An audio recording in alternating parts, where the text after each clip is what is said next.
Assalamualaikum warahmatullahi wabarakatuh. Saya Pitono Hadiwaluyo, calon guru penggerak angkatan 11 dari SD Negeri 2 Telogosari, Donomulyo, Kabupaten Malang.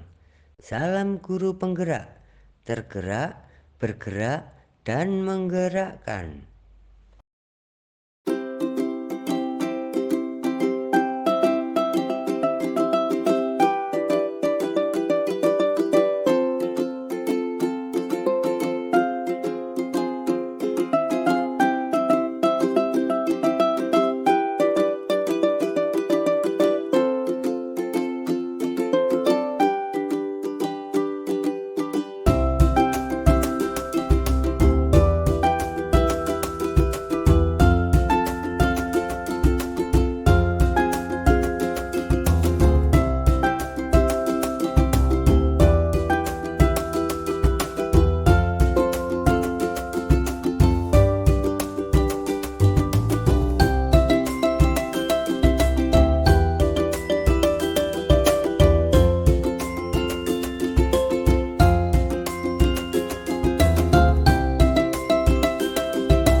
Baiklah Bapak Ibu, setelah kita melewati dari acara yang sudah berlanjut tadi, pembukaan dan lain sebagainya, terima kasih atas waktu yang diberikan kepada saya untuk melakukan pemaparan tentang budaya positif di SD Negeri 2 Telogosari. Baik, langsung kita lanjutkan ke acara berikutnya, yaitu kita akan membahas tentang asas pendidikan Ki Hajar Dewantara. Pendidikan memberikan tuntunan, yaitu atau menuntun terhadap segala kekuatan kodrat yang dimiliki anak agar ia mampu mencapai keselamatan dan kebahagiaan yang setinggi-tingginya, baik sebagai seorang manusia maupun anggota masyarakat. Oleh sebab itu, pendidik itu hanya dapat menuntut tumbuh atau hidupnya kekuatan kodrat yang ada pada anak-anak agar dapat memperbaiki lakunya, bukan dasarnya. Jadi hidup dan tumbuhnya kekuatan kodrat anak itu namun tetap memperhatikan kodrat zaman dalam pengembangan kodrat alam seorang anak. Dengan kata lain, seorang anak diharapkan mampu tumbuh dengan baik di zaman milenial ini, namun tidak juga tercabut dari akar kebudayaannya. Jadi setelah kita melihat pemaparan tentang asas pendidikan Ki Hajar Dewantara, bayangan apa yang kira-kira ada di benak Bapak Ibu? Tentunya kita sebagai guru mempunyai tanggung jawab yang harus dilakukan. Menurut Bapak Ibu guru, kira-kira tanggung jawab apa yang harus kita lakukan?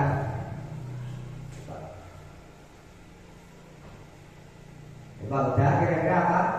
Sebagai Bapak, sebagai guru, kira-kira tanggung jawab apa yang bisa kita lakukan? Jadi contoh buat anak didik kita. Terus ada yang lain? Bu Anggi?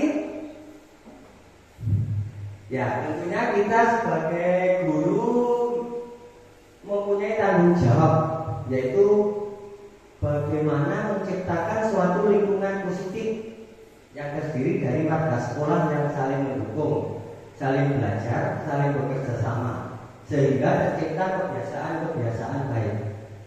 Dari kebiasaan baik tersebut akan tumbuh menjadi karakter baik warga sekolah, dan akhirnya karakter dari kebiasaan baik akan membentuk sebuah budaya positif. Karena itu, budaya positif itu bisa dibilang sangat penting. Selanjutnya, untuk mengantisipasi itu kita mempunyai atau wajib membuat teori kontrol. Ya. Sesungguhnya siapa yang memegang kendali atau kontrol untuk membuka atau menutup kepalan tangan? Kita bisa melaksanakan teori kontrol itu dengan perubahan paradigma teori kontrol atau ilusi kontrol. Jadi seorang guru itu ilusi guru mengontrol murid. Yang kedua, ilusi bahwa kritik dan membuat orang merasa bersalah dapat menguatkan karakter. Ilusi bahwa semua penguatan positif efektif dan bermanfaat. Yang keempat, ilusi bahwa orang dewasa memiliki hak untuk memaksa. Berikut itu adalah perubahan paradigma teori kontrol. Sedangkan perubahan paradigma belajar dibagi menjadi dua, yaitu stimulus respon dan teori kontrol. Di dalam stimulus respon itu adalah realitas atau kebutuhan kita itu sama, tapi untuk teori kontrol itu realitas atau kebutuhan kita itu berbeda. Jadi ada perbedaan antara stimulus respon dan teori kontrol.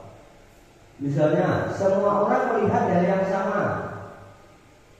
Untuk teori kontrolnya, setiap orang memiliki gambaran yang berbeda. Sebenarnya kita mencoba mengubah orang agar berpandangan sama dengan kita, tapi di dalam teori kontrol kita berusaha memahami pandangan orang lain tentang di dunia. Berikut itu tadi adalah perubahan paradigma belajar antara stimulus respon dan teori kontrol. Selanjutnya adalah motivasi perilaku manusia. Jadi motivasi perilaku manusia itu bagi menjadi tiga, yaitu untuk menghindari ketidaknyamanan atau hukuman. Yang pertama itu menghindari permasalahan yang mungkin muncul dan berpengaruh pada mereka secara fisik, psikologis maupun tidak terpenuhinya kebutuhan mereka. Yang kedua untuk mendapatkan imbalan atau penghargaan dari orang lain. Jadi siswa itu melakukan sesuatu untuk mendapatkan hadiah, mendapatkan pengakuan atau imbalan yang menurut mereka penting bagi dunia mereka. Keduanya ini termasuk dalam motivasi eksternal, karena siswa masih melaksanakan sesuatu berdasarkan untuk menghindari ketidaknyamanan atau hukuman dan untuk mendapatkan imbalan atau penghargaan dari orang lain.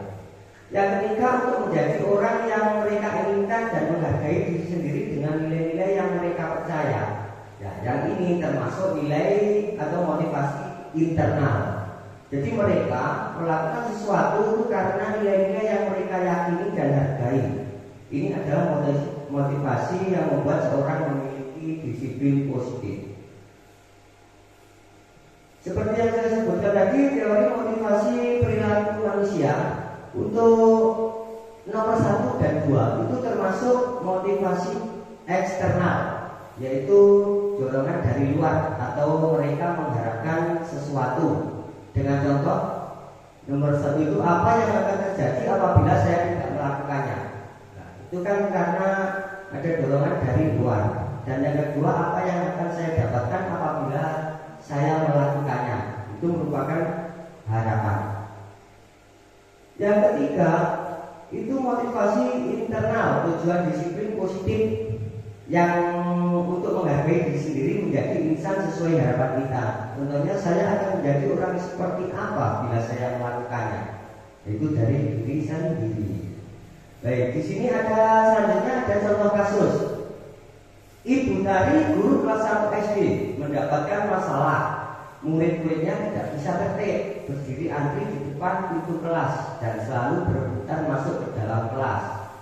Setelah jam istirahat selesai, ini tentunya sangat mengganggu proses pembelajaran di mana kelas tidak dapat mulai tepat waktu karena ibu tari sibuk menenangkan murid-muridnya.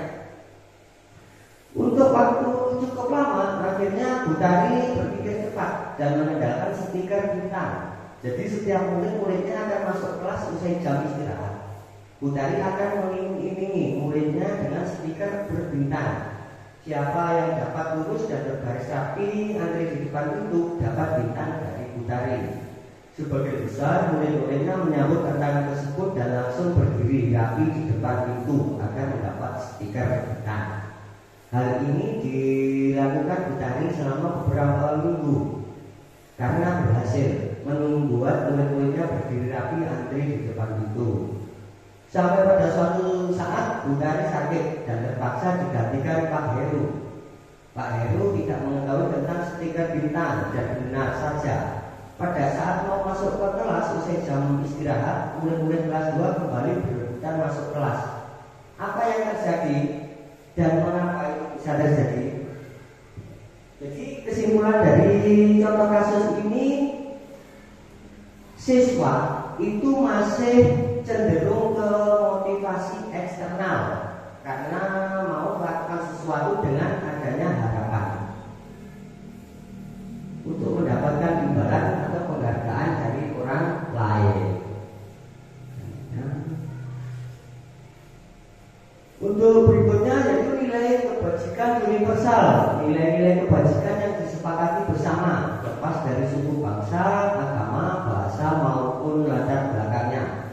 Nilai-nilai ini merupakan payung besar dari sikap dan perilaku kita, atau nilai-nilai merupakan fondasi kita berperilaku. Nilai-nilai kebajikan adalah sifat-sifat positif manusia yang merupakan tujuan yang ingin dicapai setiap individu. Untuk mencapai nilai kebajikan tersebut tertuang dalam profil pelajar Pancasila, yaitu ada 5 nilai kebajikan. Yang pertama, beriman, bertakwa kepada Tuhan Yang Maha Esa dan berakhlak mulia. Kemudian berkebinekaan global, bergotong royong, kreatif, bernalar kritis, dan mandiri. Berikut itu adalah nilai-nilai kebajikan sesuai dengan profil pelajar Pancasila. Selanjutnya dari hal tersebut kita bisa membuat keyakinan kelas. Mengapa keyakinan kelas atau mengapa tidak peraturan kelas? Jadi seseorang itu akan lebih tergerak dan bersemangat untuk menjalankan keyakinannya daripada hanya sekedar mengikuti rangkaian peraturan tertulis. Keyakinan yaitu nilai-nilai kebajikan universal yang disepakati secara tersirat dan tersurat, lepas dari suku, negara maupun agama.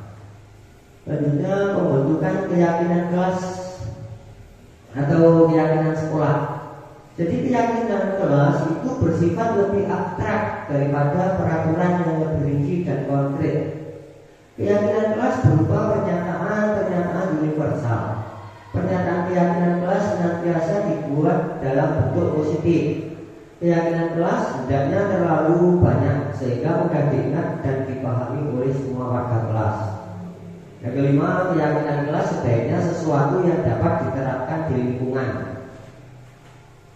Semua warga kelas hendaknya ikut berkontribusi dalam pembuatan keyakinan kelas lewat kegiatan curah pendapat. Yang terakhir, bersedia meninjau kembali keyakinan kelas dari waktu ke waktu.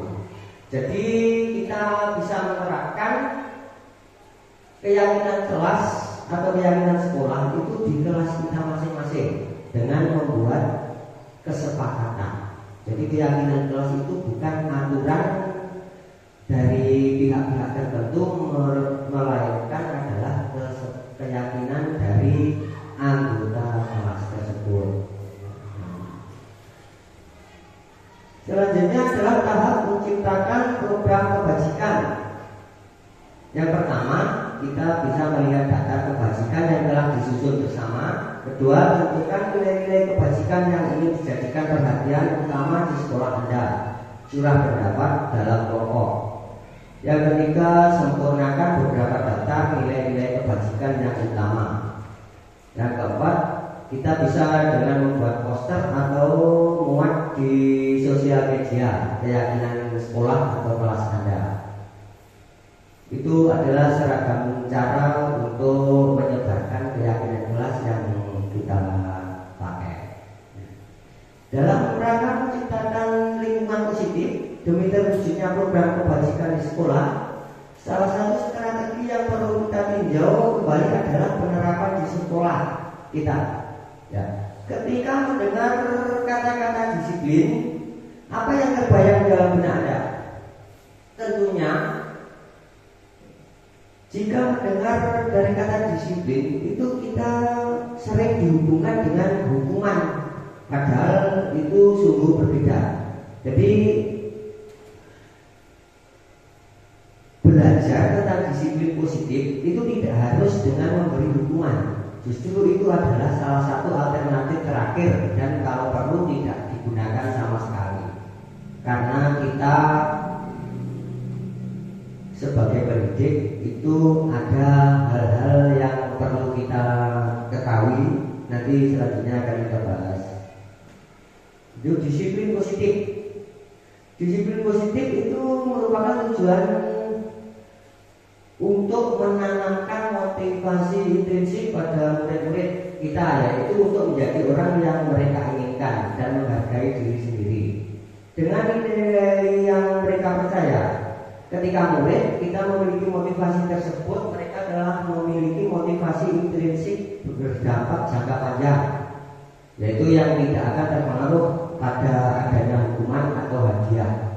Nanti bisa masuk ke motivasi internal. Mereka akan tetap berperilaku baik dan berlandaskan nilai-nilai kebajikan, karena ingin menjadi orang yang menjunjung tinggi nilai-nilai yang mereka hargai atau mencapai suatu tujuan mulia.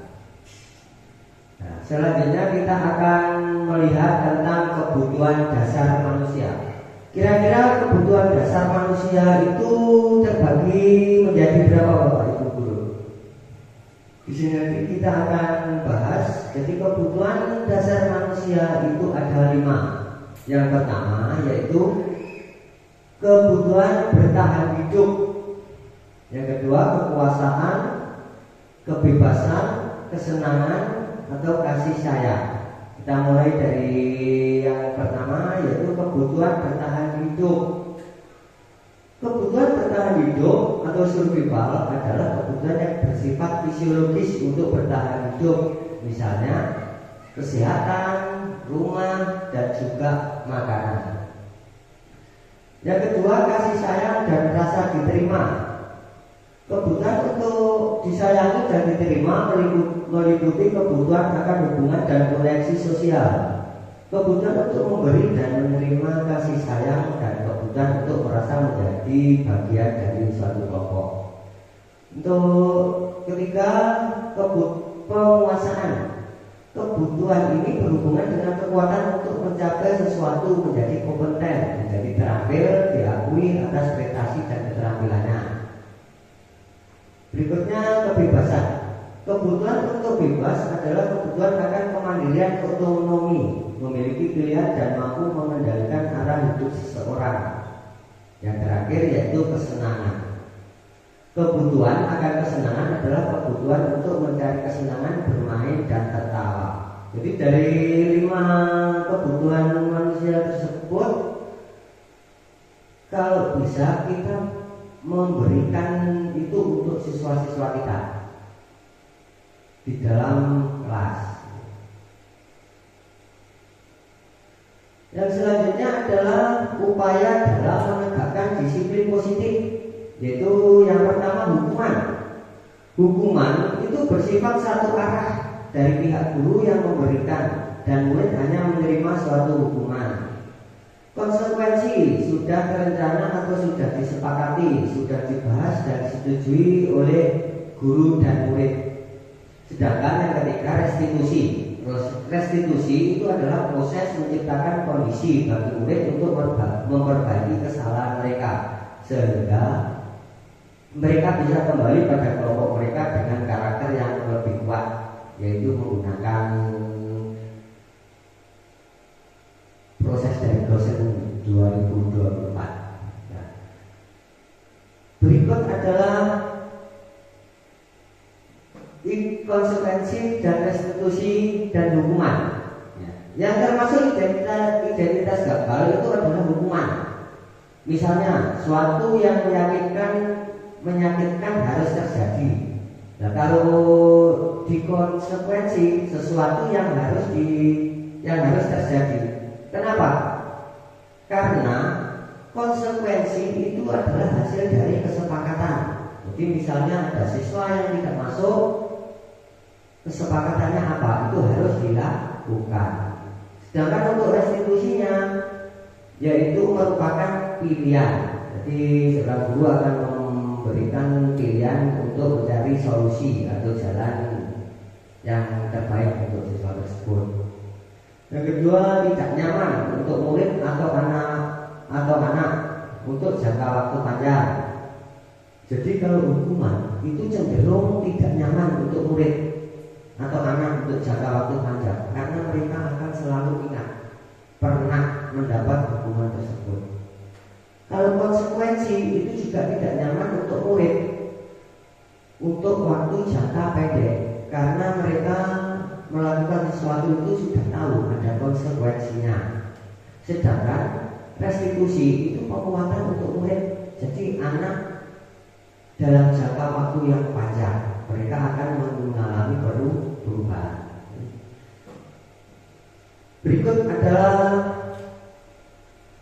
contoh-contoh tentang hukuman, konsekuensi, dan restitusi. Hukuman yaitu mode paksaan. Kalau konsekuensi itu stimulus respon, dan restitusi merupakan teori kontrol. Jadi misalnya mendorong menyalahkan diri itu termasuk hukuman. Jadi kalau ada siswa yang melakukan kesalahan itu disalahkan sepenuhnya atau diberikan tugas yang merupakan hukuman, itu termasuk mode paksaan. Kalau konsekuensi atau stimulus respon itu mendorong kepatuhan. Jadi atas apa yang disepakati itu harus dilaksanakan. Sedangkan untuk teori kontrolnya yaitu mendorong disiplin positif. Jadi itu adalah perbedaan dari hukuman, konsekuensi, dan restitusi. Itu terdiri dari konsep diri buruk, konsep diri baik, dan konsep diri yang kuat. Baik, langsung saja. Jadi kalau hukuman itu dibuat dari guru, cenderung satu arah, yaitu berakibat menyakitkan. Guru yang menjalani konsekuensinya dengan menyalahkan, mengkritik, menyindir, dan merendahkan.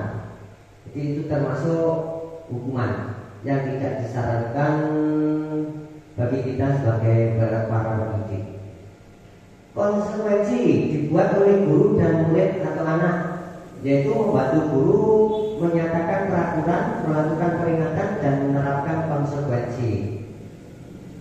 Selanjutnya restitusi dibuat oleh murid atau anak, yaitu menguatkan guru menyebutkan keyakinan kelas, membimbing kerangka acuan berpikir restitusi murid atau anak. Berikut ada 5 contoh hukuman atau konsekuensi. Misalnya nomor 1, mencatat 100 kali di dalam buku kalimat. Saya tidak akan terlambat lagi. karena terlambat ke sekolah. Menurut Bapak Ibu guru, untuk yang nomor 1 itu termasuk hukuman atau konsekuensi? Kira-kira? Menurut saya pribadi konsekuensi, karena dia sudah tahu seseorang sambuti dia telat tidak ada sambuti itu dapat sesuatu. Oh, termasuk konsekuensi. Yang lain? Untuk yang nomor 1 itu mencatat 100 kali di dalam buku kalimat. Saya tidak akan terlambat lagi karena terlambat ke sekolah. Sebenarnya itu termasuk di dalam hukuman. Karena itu apa? Searah disuruh atau diwajibkan dari seorang guru. Jadi termasuk penghukum. Guru itu penghukum. Selanjutnya yang kedua, lari mengelilingi lapangan basket 2 kali karena terlambat hadir di sekolah. Ya, tentunya kalau yang nomor 2 ini termasuk hukuman. Nah, tetapi di dalam pendidikan yang nomor 2 itu termasuk hukuman, bisa terlaksana beda lagi jika di dalam kegiatan olahraga. Kalau di waktu pelajaran olahraga, lari mengelilingi lapangan basket itu merupakan konsekuensi karena berhubungan dengan olahraga. Jadi bisa menempatkan situasi, intinya seperti itu. Kemudian yang ketiga, membersihkan coretan yang dibuat di meja tulis. Ini termasuk hukuman atau konsekuensi? Konsekuensi ya, karena dia harus bertanggung jawab atas apa yang dilakukan. Selanjutnya, murid diminta untuk push up 15 kali karena tidak menggunakan masker ke sekolah. Ini sudah sangat jelas. Ini termasuk hukuman. Dan yang terakhir, berjemur di lapangan basket pukul 12 siang karena mengobrol dengan teman. Ini termasuk juga dalam hukuman. Selanjutnya yaitu posisi kontrol restitusi, yaitu guru sebagai penghukum. Yang kedua, guru membuat merasa bersalah. Yang ketiga, guru sebagai teman. Yang keempat, guru sebagai pemantau. Dan yang terakhir, guru sebagai manajer. Di situ guru sebagai penghukum itu bisa menggunakan hukuman fisik maupun verbal. Sedangkan membuat merasa bersalah itu pada posisi ini biasanya guru akan bersuara lebih lembut.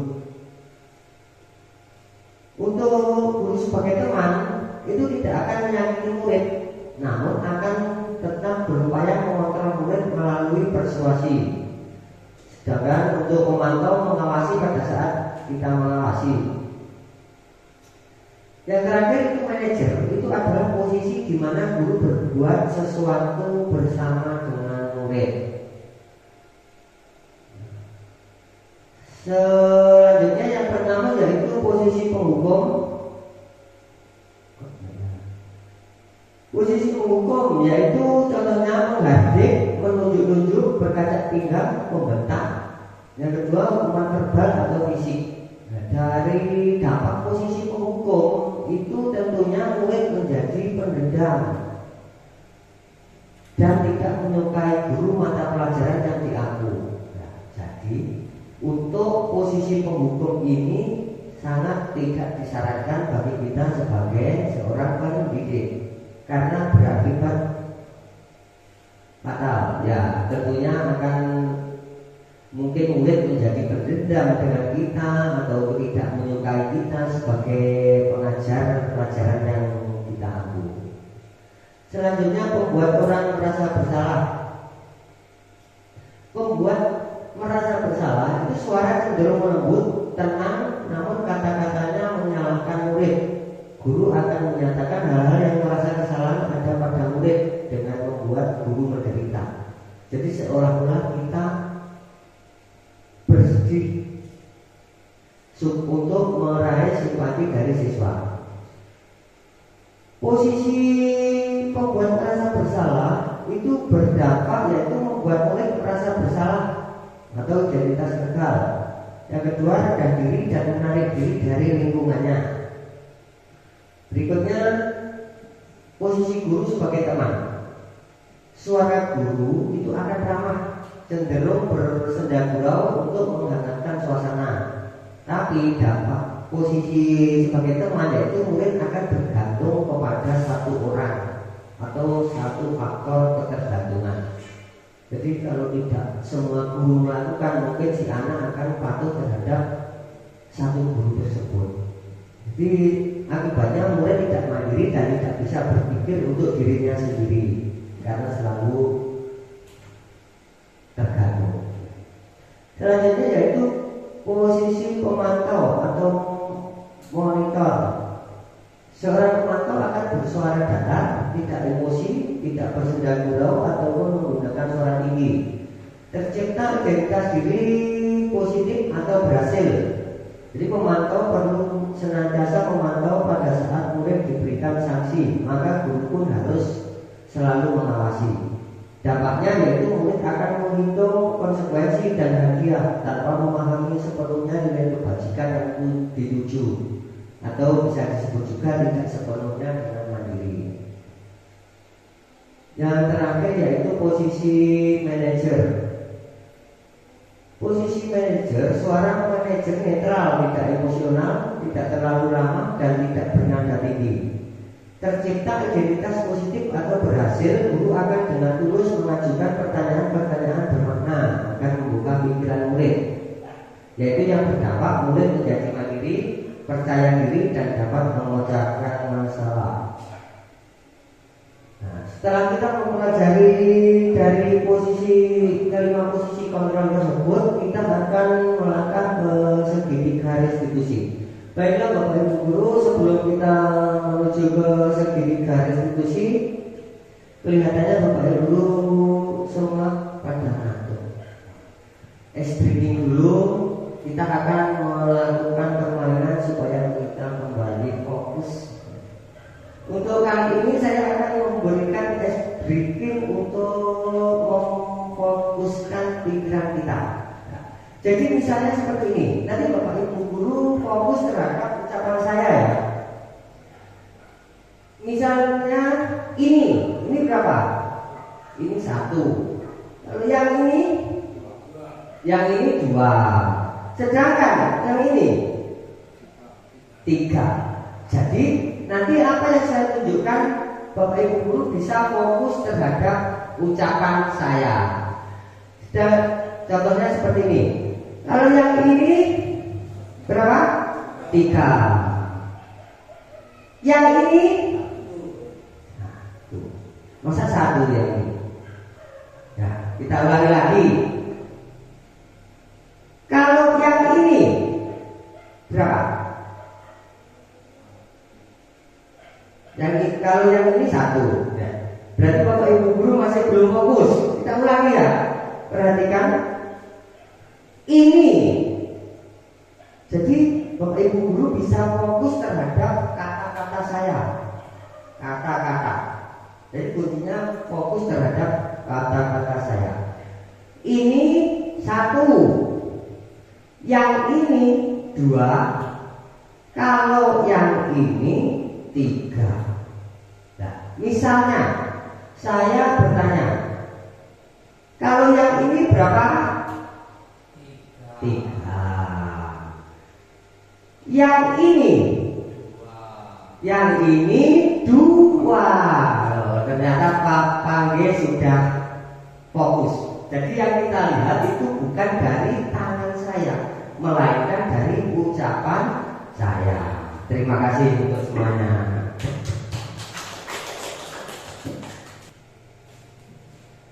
Baiklah Bapak Ibu Guru, sekarang kita lanjutkan. Setelah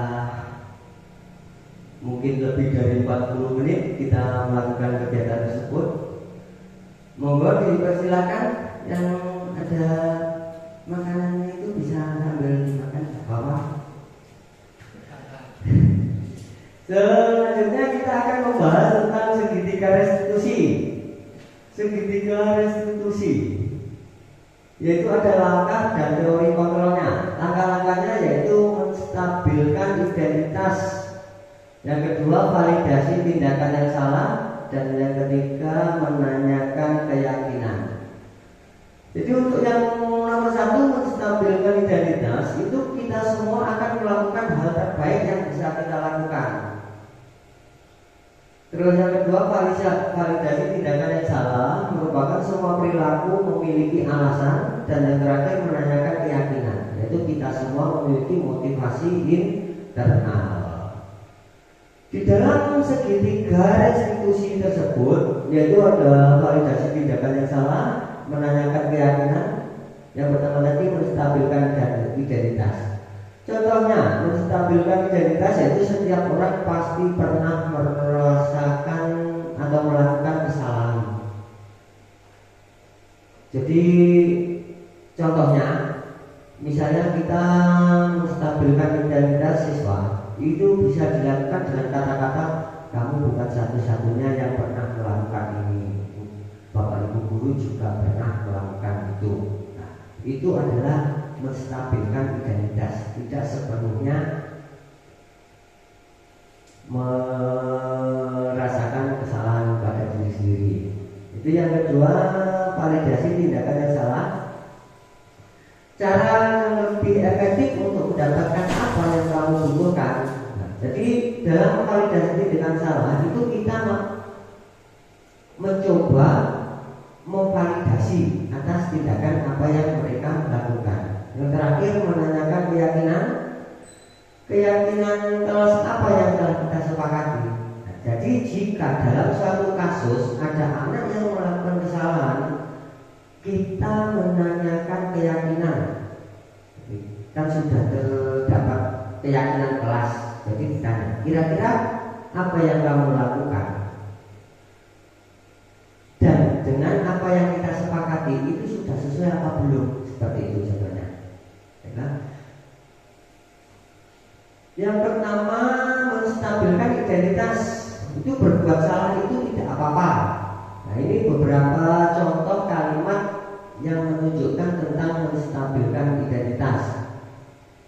Ya, dan tidak ada manusia yang sempurna, atau saya juga pernah melakukan kesalahan seperti itu. Kita bisa menyelesaikan ini.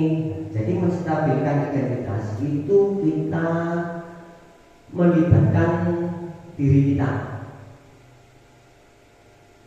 Terus selanjutnya yang kedua, validasi tindakan yang salah. Bisa dengan contoh, padahal kamu bisa melakukan yang lebih buruk dari ini ya. Kamu pasti punya alasan mengapa melakukan hal itu. Jadi di dalam validasi tindakan yang salah itu kita berusaha untuk memvalidasi kira-kira apa yang telah siswa lakukan. Jadi restitusi tidak menyarankan guru bicara ke murid bahwa melanggar aturan adalah sikap yang baik. Tapi dalam restitusi guru harus memahami alasan dan paham bahwa setiap orang pasti akan melakukan yang terbaik waktu itu. Untuk selanjutnya yaitu menanyakan keyakinan, apa yang kita percaya sebagai kelas atau keluarga.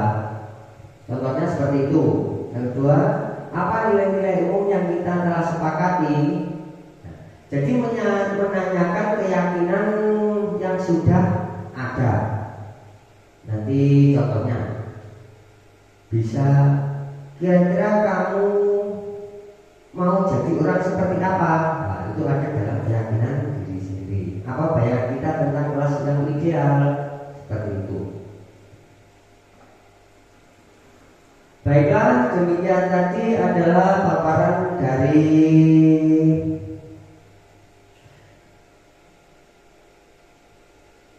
diseminasi budaya positif yang ada di SD Kelogosari 2. Terima kasih atas partisipasinya Bapak Ibu Guru dan juga Ibu Kepala Sekolah yang saya hormati. Terima kasih. Untuk selanjutnya kita lanjutkan dengan acara ramah tamah. Untuk itu dipersilakan untuk ke tempat yang telah disediakan. Sebelumnya terima kasih. Wassalamualaikum warahmatullahi wabarakatuh.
antara kalian ada yang tidak masuk?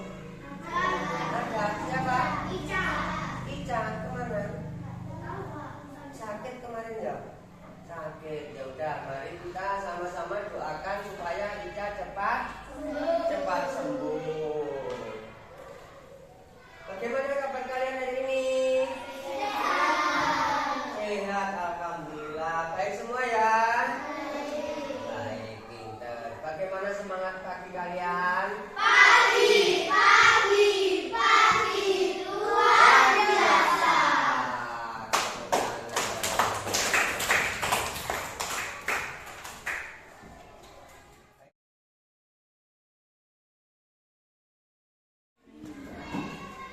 Baiklah, untuk hari ini sebelum kita memulai pelajaran, kita akan membuat kesepakatan kelas.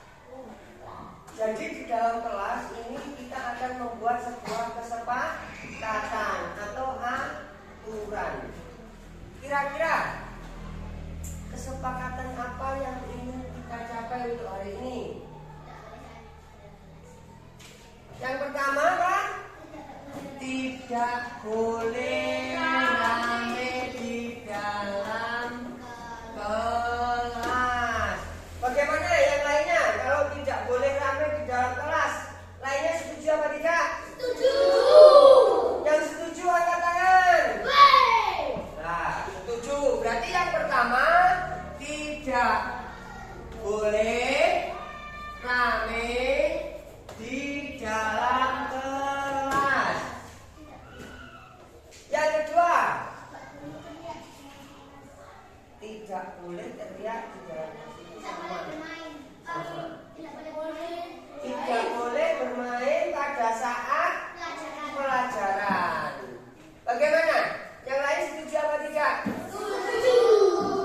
Berarti tidak boleh bermain. Dalam kelas. Tidak boleh bermain di dalam kelas. Perlu diingat, untuk kesepakatan yang kita buat hari ini harus dijalankan dengan sungguh-sungguh. Jadi ini kan persetujuan kalian yang buat kalian, jadi kalian juga harus melaksanakan. Ya.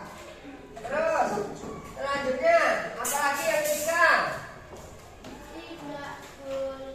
Tidak boleh dalam kelas. Tidak boleh tidur. Tidak boleh makan pada saat pelajaran. Bagaimana kalau tidak boleh makan saat pelajaran? Setuju. Setuju. Tidak boleh makan saat pelajaran.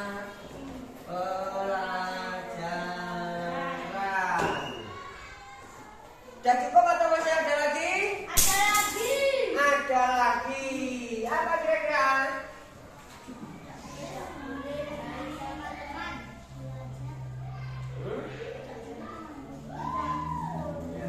Mendengarkan apa? Mendengarkan bapak guru saat menerangkan. Gimana? Setuju atau tidak? Setuju. Tapi kalau setuju, kalian nanti lihat Pak Guru menerangkan, kalian nggak boleh bicara sendiri berarti ya? Harus nyemak ya? Iya, benar. Tidak boleh. Apa tadi? Mendengarkan.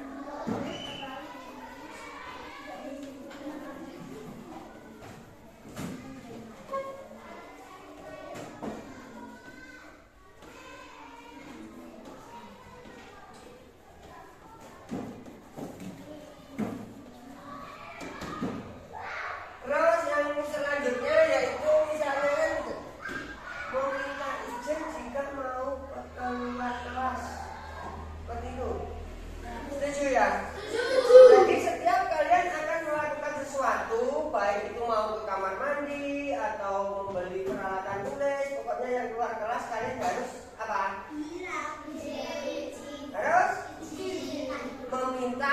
izin. Jadi meminta izin Guru.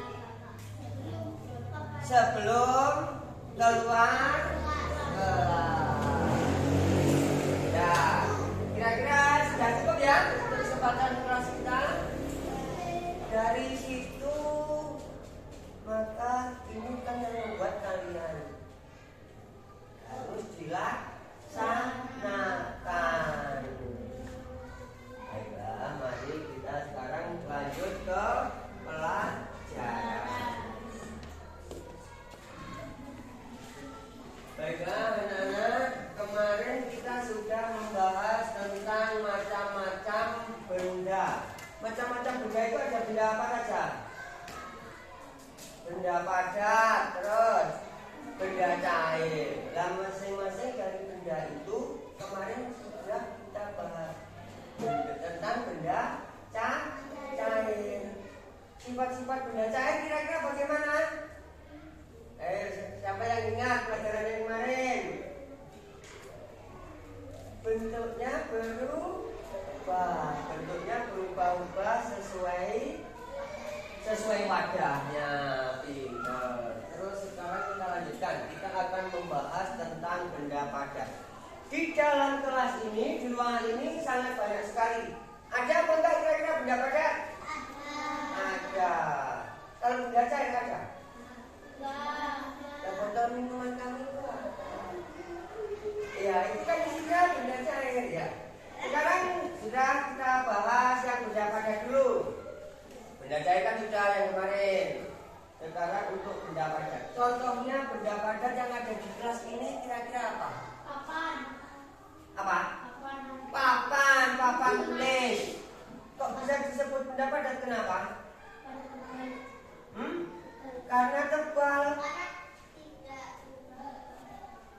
Karena bentuknya tetap atau tidak berubah. Tidak.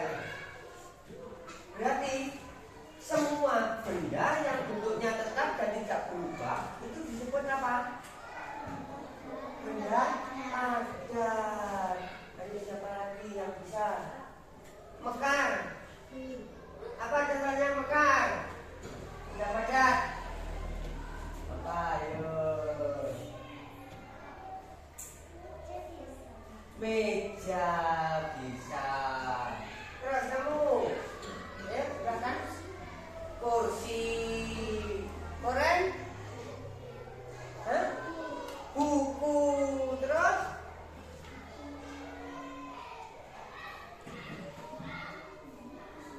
pensil, selanjutnya lemari, terus rak buku, terus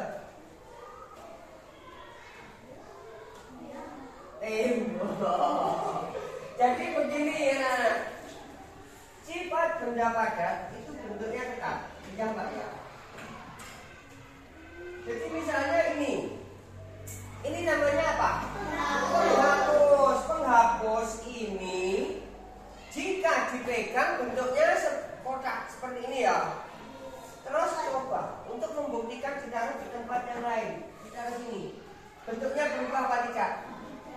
Tidak. Dimasukkan, misalnya dimasukkan ke dalam ember, bentuknya berubah apa tidak? Tidak.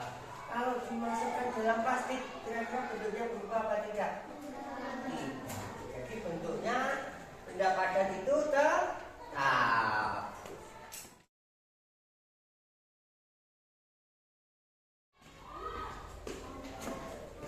Baiklah anak-anak, tadi kita sudah membahas tentang macam-macam benda.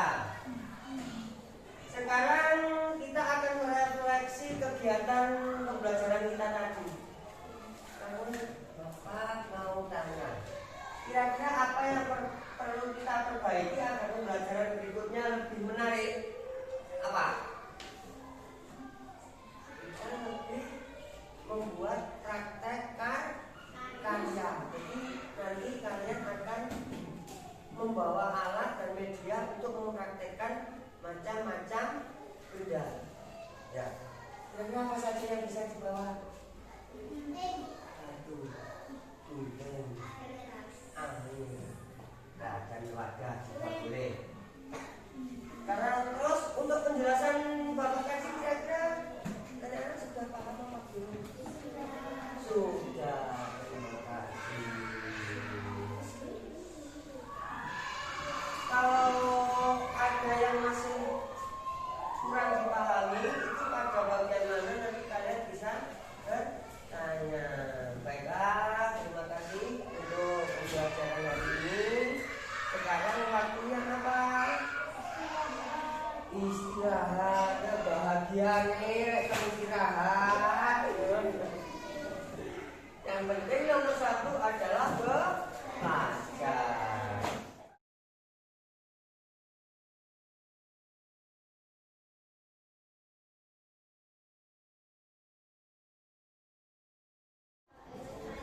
Selamat pagi Jara. Sebelumnya maaf ya, tadi Pak Tono mendengar laporan dari guru piket, katanya kamu sering terlambat ya. Menurut ingatan kamu kira-kira sudah berapa kali kamu terlambat? 5 kali, cukup sering sekali ya. Menurut kamu itu kesalahan atau bukan? Oh, kesalahan.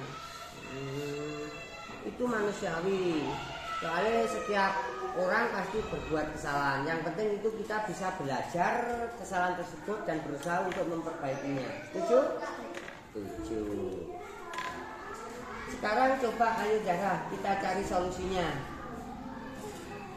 Jadi Zahra itu sering datang terlambat pasti punya alasan ya. Kenapa sering datang terlambat?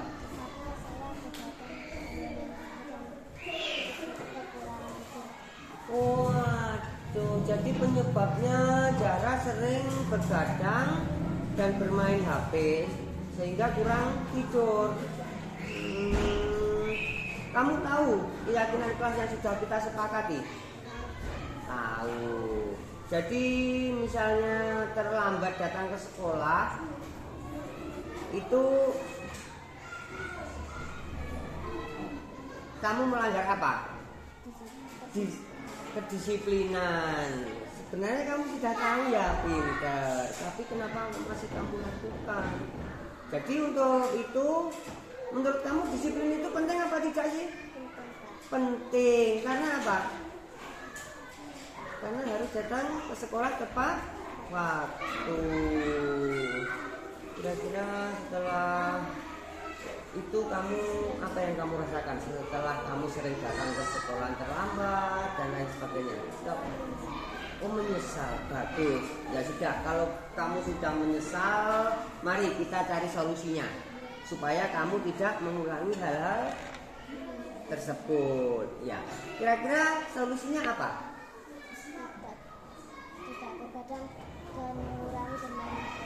Bagus. Jadi kalau bisa seperti kemauan kamu itu tidak bergadang dan mengurangi bermain HP. Pintar. Jadi kamu sudah mengerti ya, itu harus apa yang harus dilakukan. Jadi solusinya sudah ketemu ya. Terima kasih ya Zahra.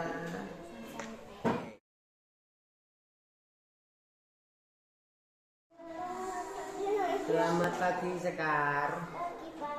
Nah, tadi Bapak dengar laporan dari ketua kelas, katanya kamu habis bertengkar ya dengan Gibran. Kalau boleh tahu kenapa alasannya? Gibran selalu bercanda pekerjaan saya, Pak. Oh begitu, ya wajar berarti kalau kamu marah. Karena mungkin ya jika Bapak berada di posisi kamu, Bapak juga akan marah. Terus apa yang kamu lakukan terhadap Gibran?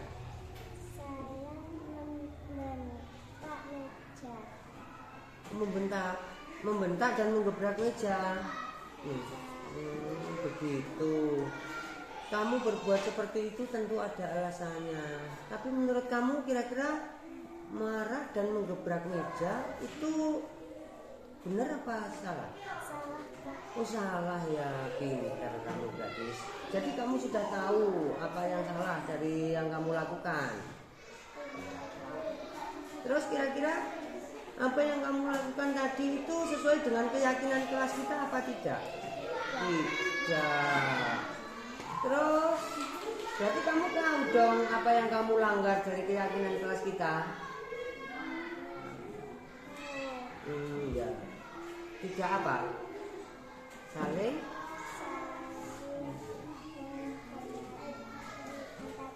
Oh iya. Berarti yang kamu langgar itu adalah menghormati antar teman. Terus kalau kejadian seperti itu tentunya kita kan tidak boleh terus-terusan seperti itu. Kamu harus lebih sabar dan tidak marah. Ya. Terus kira-kira kamu bersedia apa tidak untuk menjadi lebih sabar dan tidak pemarah? Bersedia tidak. Ya udah, terima kasih ya Sekar. Sekarang silakan Sekar kembali ke kelasnya.